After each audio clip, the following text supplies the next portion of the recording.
Good morning. We are live. This is Vince Davis, and this is my daily live stream.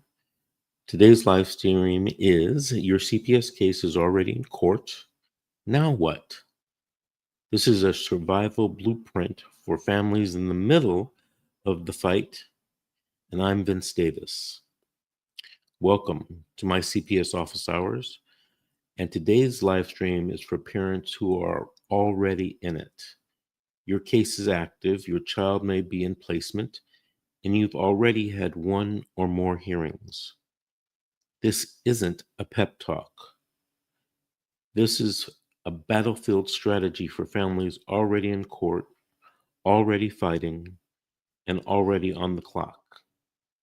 For the next 30 minutes, I'm going to walk you through the 12 high-level strategies every parent must understand and implement once the case is underway. So let's go with strategy number 1.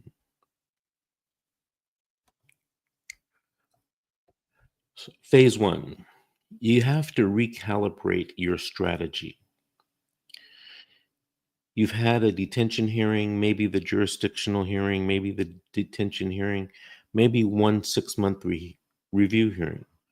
What was the outcome? Most parents stay reactive. You must go proactive. Ask yourself, what's the next hearing? What's my legal objective for that hearing? An action plan, write down your next court date and define your goal. Are you fighting jurisdiction, seeking return, or defending against a termination of your parental rights, a TPR? Last night, I had a 30-minute meeting with a client over Zoom. She's an old client, and we had a 30-minute meeting to discuss where we are in her case and where we're going in her case. It's probably one of the most valuable meetings we've ever had together. And we came up with a strategy that is a re-strategy of her case, and it's a readjustment of her case, and we're going forward. So that's what you should consider doing with your attorney if you're in the middle of your case. Have a 30-minute meeting. It could make all the difference in your case. Phase 2, audit your attorney. Have they done anything for you in the case lately? Have they met with you for more than one time? Are they following a strategy or just reacting to what's going on in the case? The fix is schedule a strategy session with your attorney. Ask about motions that might be able to be filed, witnesses that may need to be interviewed, and timelines from your case. If you're unsatisfied, ask the judge for a Marsden hearing to get a new court-appointed attorney, or simply just hire a new private counsel if that's within your budget. Phase 3, understand the court's view of time. Not your view, the court's view of time. Remember, courts are bound by timelines.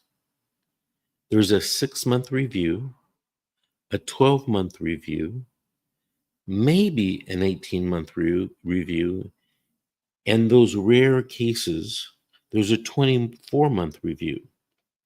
And then after the 12-month or 18-month review, remember there's that 366.26, otherwise known as the 2-6 hearing, otherwise known as the TPR hearing, otherwise known as the termination of parental rights hearing, otherwise known as the selection and implementation hearing. You might feel, quote unquote, early, but the clock is running, it's ticking. It doesn't stop for you like in a civil case. It doesn't stop for you like in a criminal case. I talk to so many people who think they have time in these cases. You don't have time. You're going to run out of time, and people don't understand that. I get the sense that when I tell people that they don't have time to do this or to do that, they think I'm trying to rush them. They think I'm trying to rush them to hire me. And that's not it at all. And then when they come back to me after speaking to me 3 months down the road, oh, I talked to you 3 months ago, and now, this and this has happened, and I'm ready to hire you. Well, your case has changed. What I told you I could do 3 months ago, I can't do anymore, and I have to do something different. Well, why is that, Mr. Davis? Well, I told you things change during the middle of the case as time runs out. And a lot of people find that so surprising. What I told you 3 months ago isn't going to work 3 months later. Juvenile cases move, they move fast. And that's in the statutory scheme because the statutes were built to move fast so that they can get to permanency for the child. Okay? These laws focus on the best interest of the child, not on the best interest of the parent.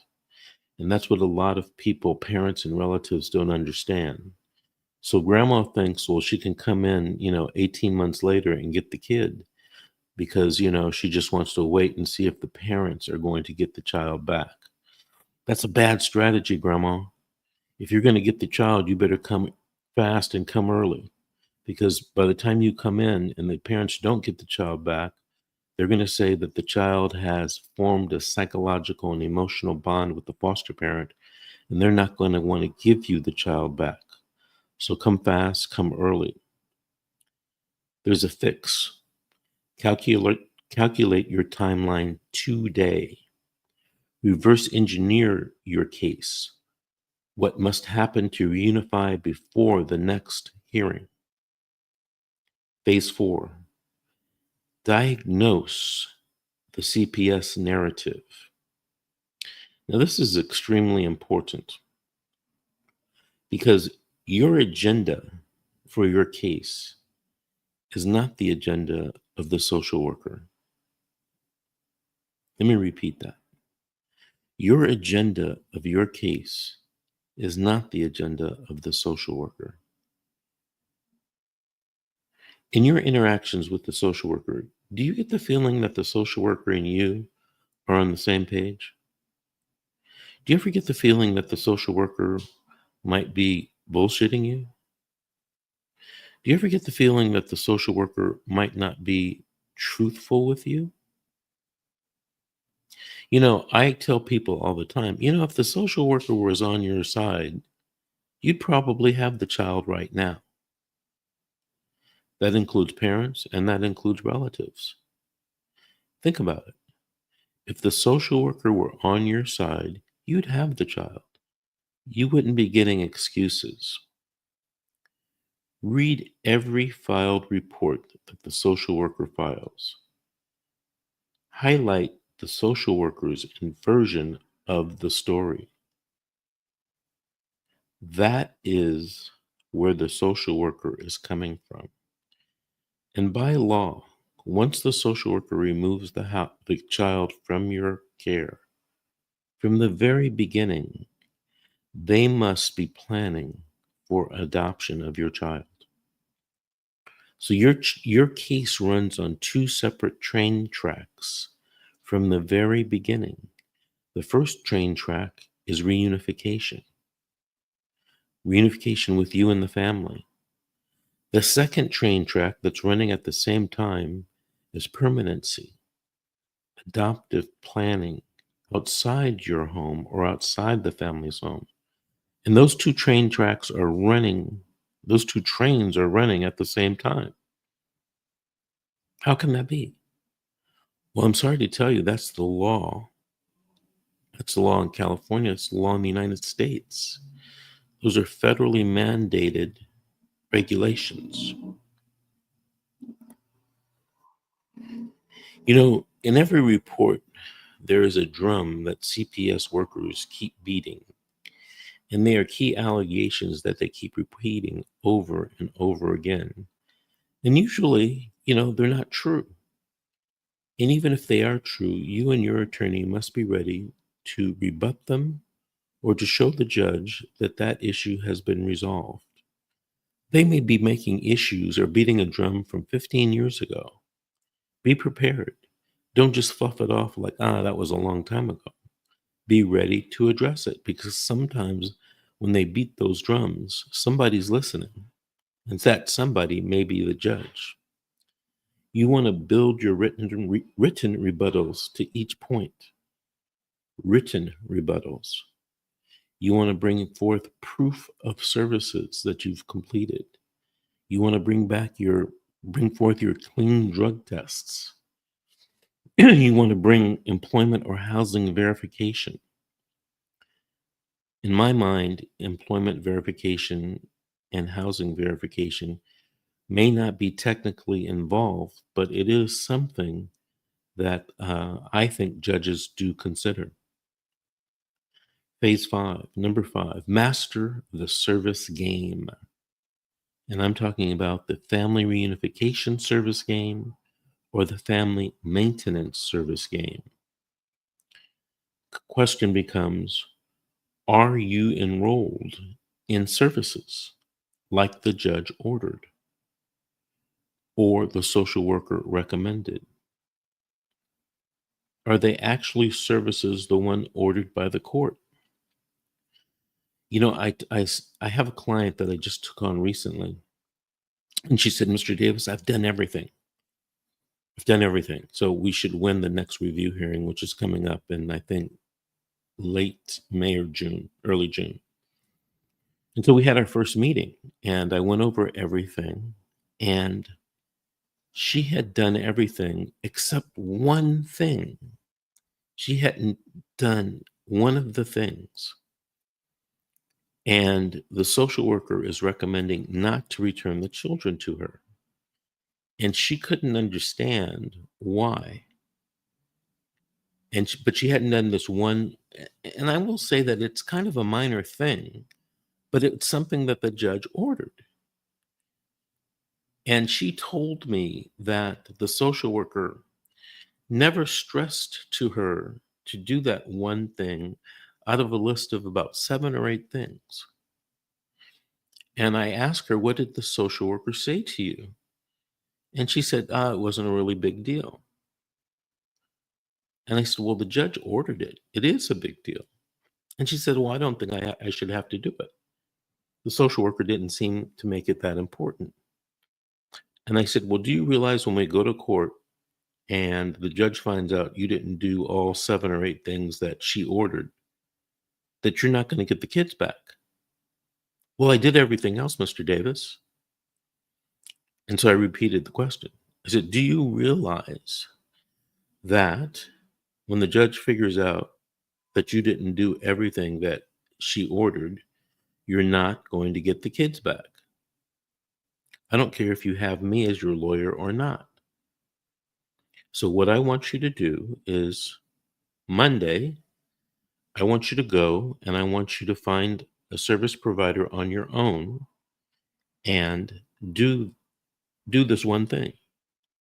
And this one thing was to be evaluated by a psychiatrist to see if you needed to take psychiatric medication. Now, from dealing with this person on a couple of different occasions, it was my humble opinion that she probably didn't need psych meds, but I'm not a doctor. All right. And I think the social worker didn't make a big deal of it because she probably thought the same thing. But the social worker isn't a doctor. But the bottom line was the judge ordered it and my client hadn't done it. So Monday, she's going to be looking up and finding a psychiatrist.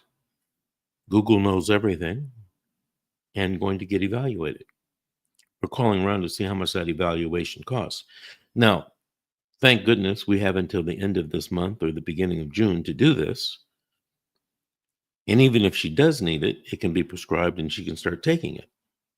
And then she's going to be 100% in compliance. And then we can win the case to bring the children home.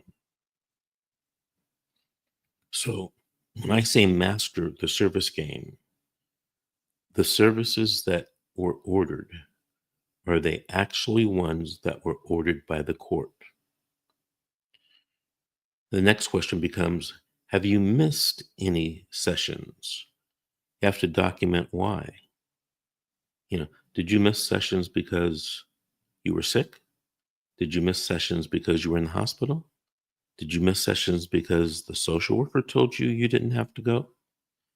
When a social worker tells you something that's contrary to what the judge ordered, you do what the judge says. The judge is the ultimate boss of the case. Here's a pro tip. Get signed completion letters every month. Don't wait for final certificates. And sometimes these completion letters are called progress letters.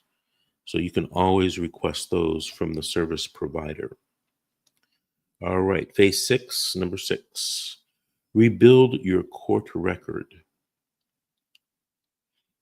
Has anything been submitted in your favor since the petition was filed? You must show progress, engagement, documentation. Work with your attorney to file supplemental declarations or even a 388 motion if services have been denied or changed.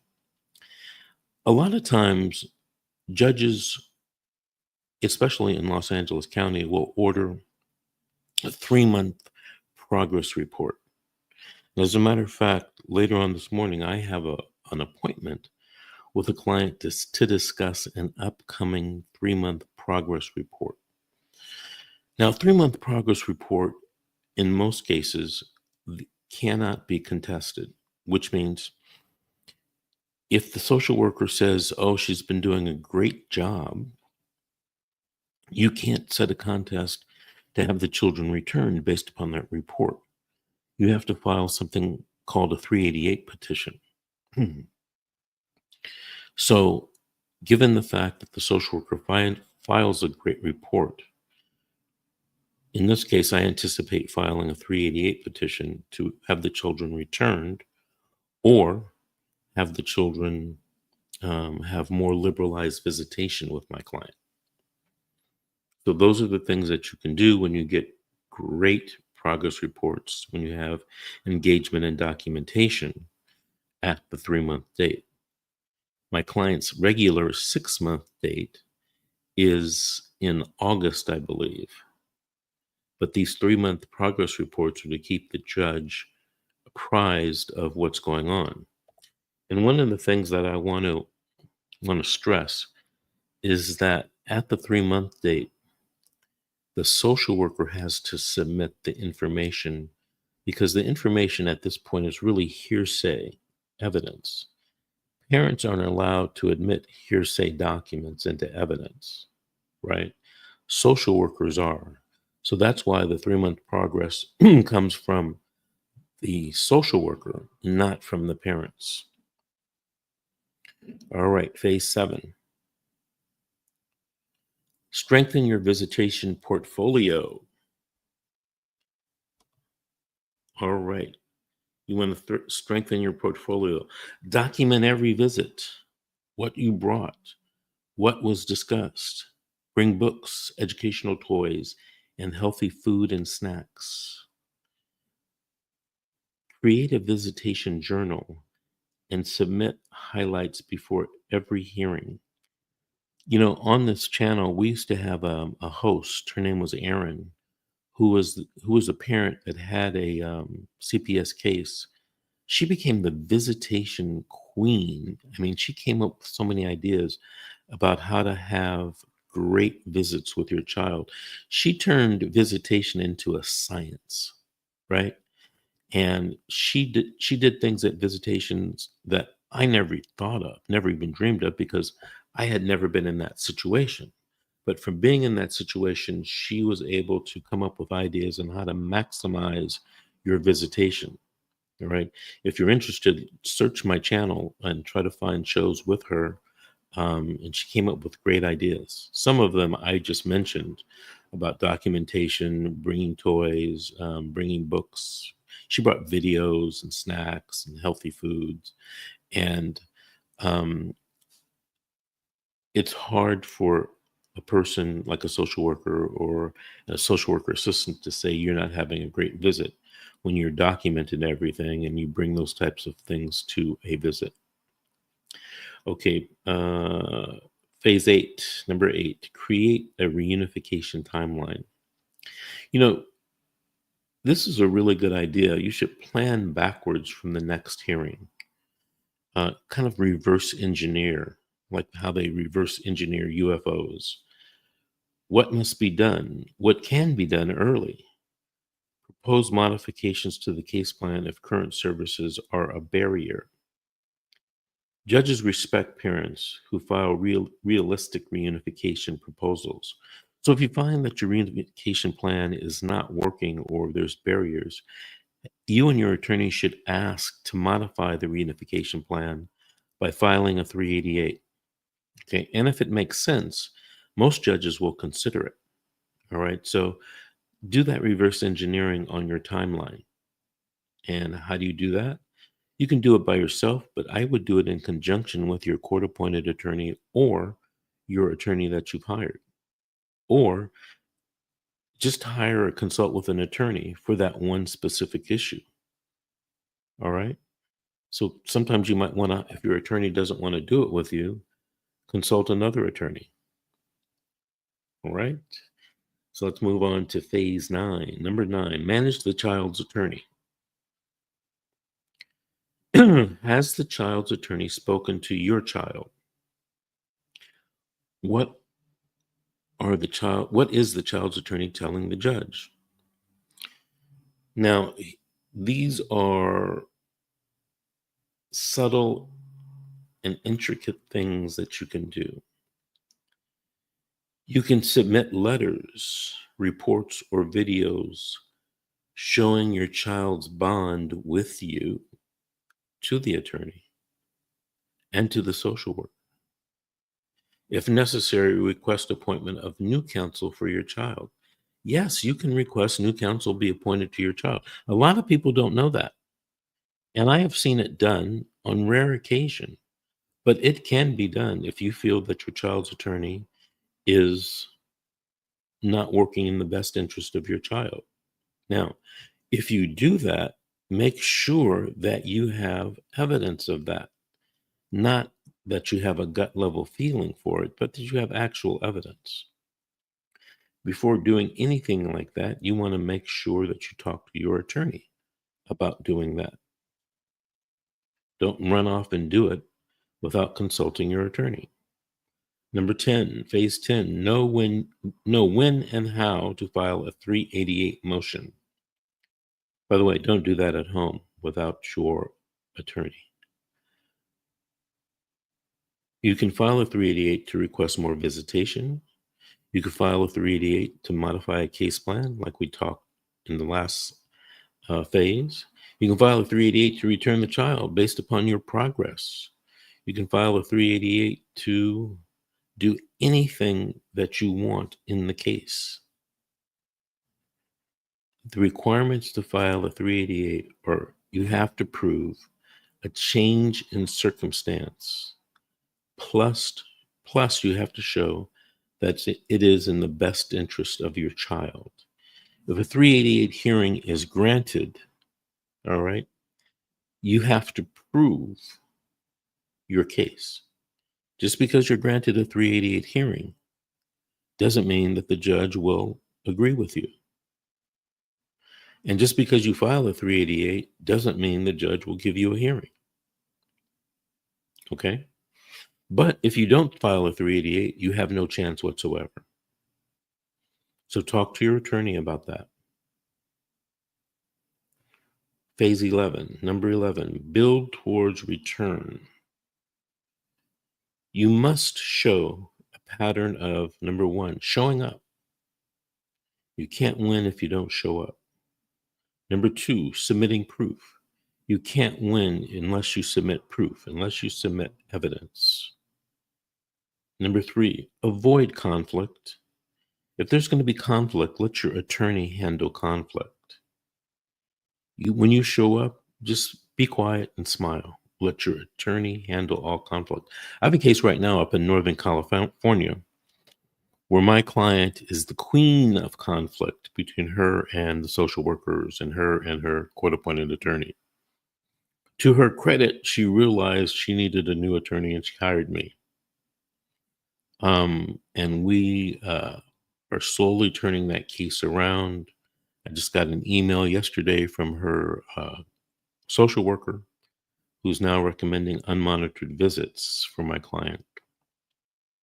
After we filed this 388 on her behalf, that was a pretty good 388, if I must say so myself.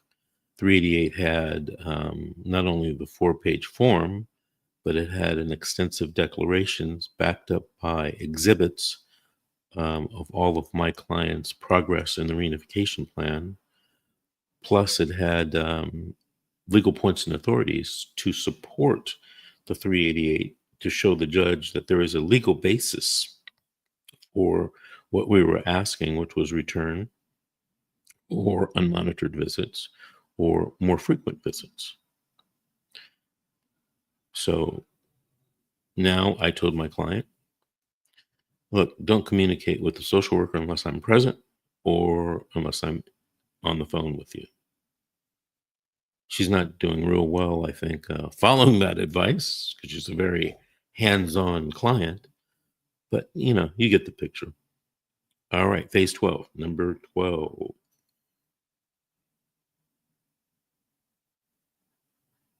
Prepare for war at the 2-6 hearing. If you're nearing a TPR, termination of parental rights hearing, time is nearly gone. Prepare for your bond exceptions by asking for a bonding study early. Prepare post-termination of appeals strategies. Prepare for your legal guardianship options. If you're this deep into the case and not getting the strategies that you need, please call me, at least for a consultation. My office handles emergency TPR defenses across California. So let's get to work. Remember, you're not alone. You're not powerless. You may be out of time. If you're in court, the clock is running. Call my office, book a strategy call today, and join the Fight CPS School, SKOOL, for weekly tools, videos, and templates to turn your case around. Let's fight smart. Let's fight now. I'm attorney Vince Davis, and I'll see you in the fight. All right. Well, we're almost out of time. Let me take some questions. All right. Margaret. Hey, Margaret. Good morning. Margaret from YouTube says, good morning, Mr. Davis. I always do my best to make the visits special and different. Each time I bring so many things, the visitation staff have to help me carry the bags in. Margaret says from YouTube, in a 388, can we request new counsel for the children? Actually, you can, Margaret.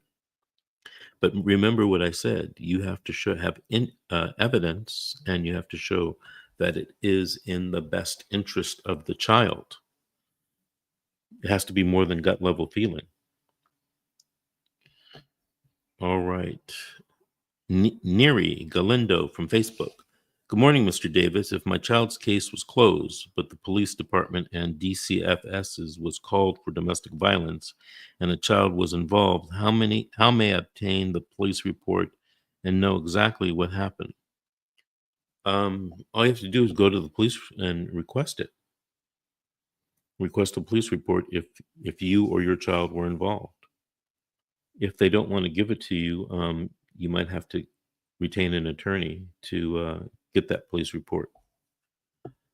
Okay, Akeem Richardson from YouTube. Good morning. Good morning, Mr. Davis. Good morning, Akeem. How can a new DV case affect the family's court case? It could have significant negative repercussions. Margaret again from YouTube. How long does it take before a parent gets to the TPR deadline? Usually the TPR deadline is 120 days after the 12-month review hearing. So in your case, Margaret, we haven't even reached the 6-month review hearing. But it's, I'm not saying that to not consider that, but that's something that we should be planning for now. All right. Akima, your number isn't working. Uh-oh.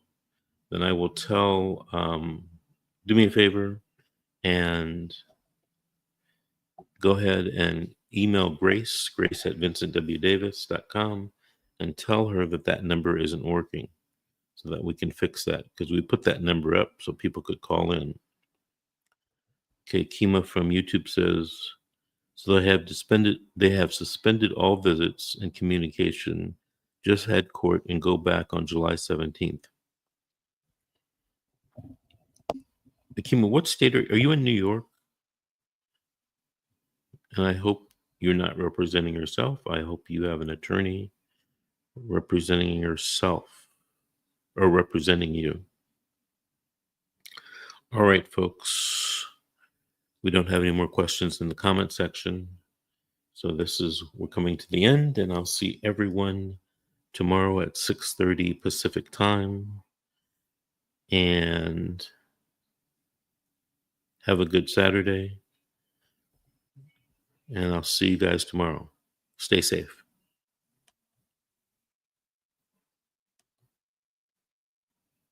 When I was interviewing attorneys, one of the attorneys told me Vince David was retiring and he didn't know what he was doing. That was a competitor of Vince's. I knew the part about Vince not knowing what he was doing was false because I had seen his YouTube channel. That attorney that told me that was a competitor and a liar. Vince Davis was masterful in the court.